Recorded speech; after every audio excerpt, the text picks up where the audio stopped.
வாக்யஜ்ஞேன கல்பதாம்.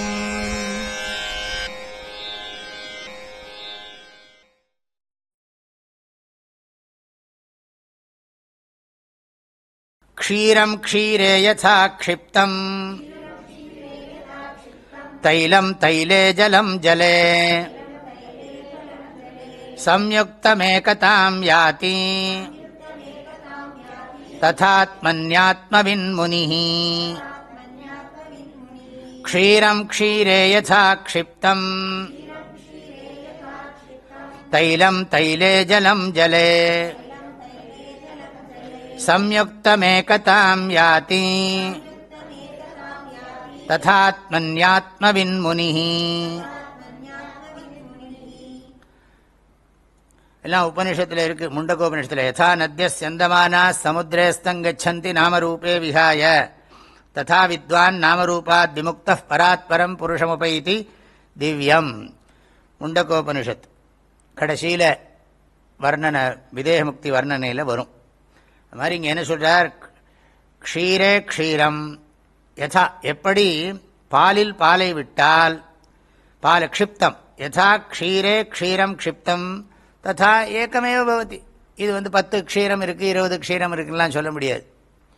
அதே மாதிரி தைலம் தைலே, எண்ணெயிலே விடுறது, ஜலம் ஜலே சம்யுக்தம் ஏகதாம் யாதி. தனித்தனியாக வச்சுருக்கோம் பாத்திரத்தில், எல்லாத்தையும் பெரிய அண்டாவில் ஊற்றுறோம்னா எல்லாம் ஒன்றாகிற மாதிரி, இல்லை விட விட கூடுறதேன்னா ஒருத்தான். அதெல்லாம் திருஷ்டாந்தத்தில் நம்ம தாத்பரியம் என்னென்னா எல்லாரும் ஒன்றுங்கிறத புரிய வைக்கிறது தான் தாத்பரியம். உன்னோட எசன்ஸும் என்னோட எசன்ஸும் எல்லா எசன்ஸும் ரியலி ஒன்று தான், எல்லாம் சைத்தன்யமயம். அப்படின்னா சைத்தன்யம் சைத்தன்யத்தோடு சேர்ந்தா என்ன ஆகும்னா சைத்தன்யம். அதனால்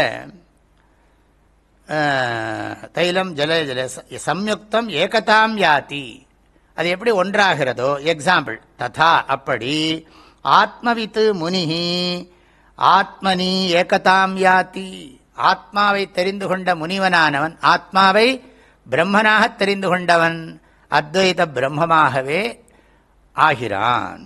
ஏகதாம் யாதி, அத்வைதத்தை அத்வைதமாகவே ஆகிவிடுகிறான் அப்படின்னு அர்த்தம். இதெல்லாம் சொல்றது எதுக்குன்னா, நமக்கு இந்த ஞான நிஷ்டையில் நமக்கு ருச்சி ஏற்படுறதுக்காக. அதுக்குதான் இவ்வளவு தூரம் சொல்லிகிட்டே இருக்கார். க்ஷீரம் க்ஷீரே யதா க்ஷிப்தம் தைலம் தைலே ஜலம் ஜலே சம்யுக்தமேகதாம் யாதி ததாத்மன்யாத்மவின்முனிः. க்ஷீரம் க்ஷீரே யதா க்ஷிப்தம் தைலம் தைலே ஜலம் ஜலே